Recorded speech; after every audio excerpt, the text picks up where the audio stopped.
Hello everyone, আসসালামু আলাইকুম। কেমন আছেন সবাই? আশা করছি অনেক ভালো আছেন।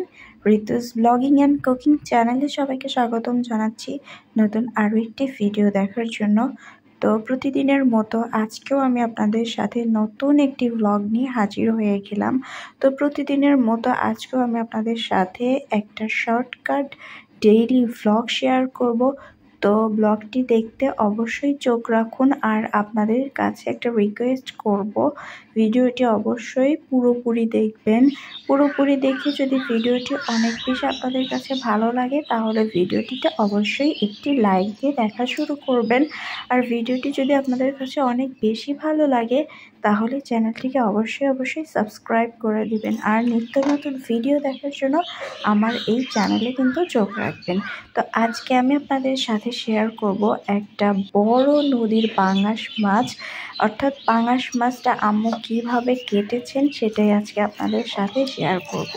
তো মাছটা ছিল 4 কেজির মতো, আর এটা হচ্ছে নদীর পাঙাশ মাছ। মাছটা কাটতে অনেক বেশি কষ্ট হয়েছে আম্মুর। আম্মু কিন্তু আমাদের সব মাছ বাজার থেকেই কাটিয়ে নিয়ে আসেন। তো আমি ভিডিও করব জন্যে আম্মু কিন্তু বাসাতেই মাছটা কেটেছেন। তো মাছটা আম্মু কীভাবে কাটলেন তো আপনাদের সাথে একটু শেয়ার করছি। তো ভিডিওর মধ্যে মাছটা খুব বেশি একটা বড় দেখা যাচ্ছে না, কিন্তু আসলেও কিন্তু মাছটা অনেক বেশি বড়।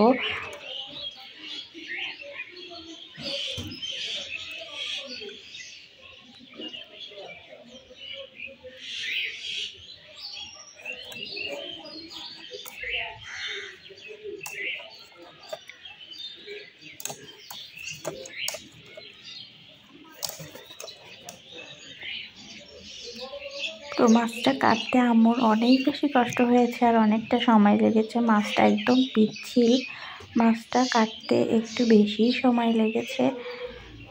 তো এই ধরনের বড় মাছ কিন্তু বাজার থেকে কেটে আনলেই বেশি সুবিধা হয়। তো আমি ভিডিও করব জন্যে আম্মু আসলে কষ্ট করে হলেও বাসায় মাছটা কেটে নিয়েছেন। তো নদীর পাঙাশ মাছ খেতে কিন্তু ভীষণ মজাদার হয়, অনেক বেশি তেল থাকে এই মাছে। এই মাছটা যদি শীতের সবজি দিয়ে রান্না করা হয় তাহলে তো খেতে ভীষণই মজাদার হয়। তো এই মাছটা কিন্তু আম্মু শীতের টাটকা সবজি দিয়ে রান্না করেছিলেন। তো কিভাবে আম্মু এই নদীর পাঙ্গাস মাছটা রান্না করেছিলেন পরবর্তী ভিডিওতে আমি আপনাদের সাথে অবশ্যই শেয়ার করব।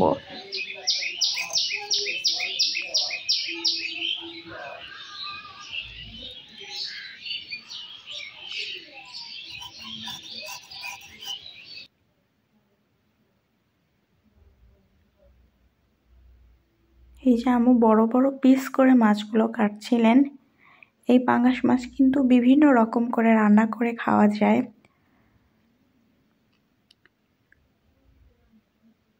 তো এখন বাজারে কিন্তু শীতের নানান রকম সবজি বের হয়েছে। এই পাঙ্গাস মাছটা কিন্তু ফুলকপি দিয়ে রান্না করলেও অনেক বেশি মজা লাগবে, আলু দিয়ে রান্না করলেও আবার মজা লাগবে, আবার কচি বেগুন দিয়ে রান্না করলেও কিন্তু অনেক বেশি মজাদার লাগবে। তো শীতের যে কোনো সবজি দিয়ে কিন্তু এই মাছটা রান্না করলে অনেক বেশি মজা হবে।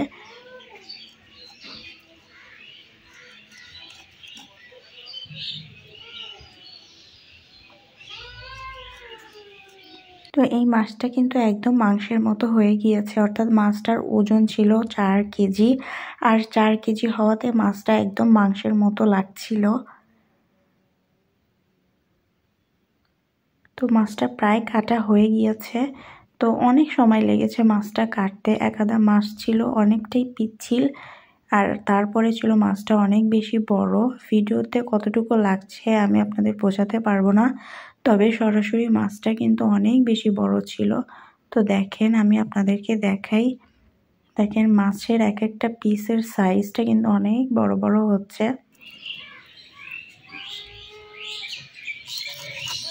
তো পাঙ্গাস মাছ কিন্তু নদীরটাই বেশি মজা লাগে, আর নদীর পাঙ্গাস খেতে কিন্তু অনেক বেশি মজা, আর দামটাও কিন্তু একটু বেশিই নেয় নদীর পাঙ্গাস মাছ। যদি পাঙ্গাস মাছ খেতেই হয় তাহলে নদীর পাঙ্গাস মাছ খাওয়াই ভালো।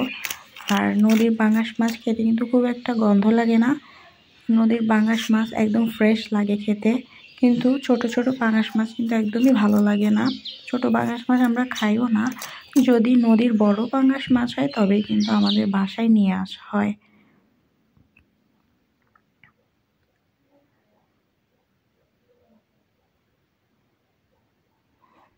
এই তো মোটামুটি আম্মুর মাছটা প্রায় কাটা হয়ে গিয়েছে।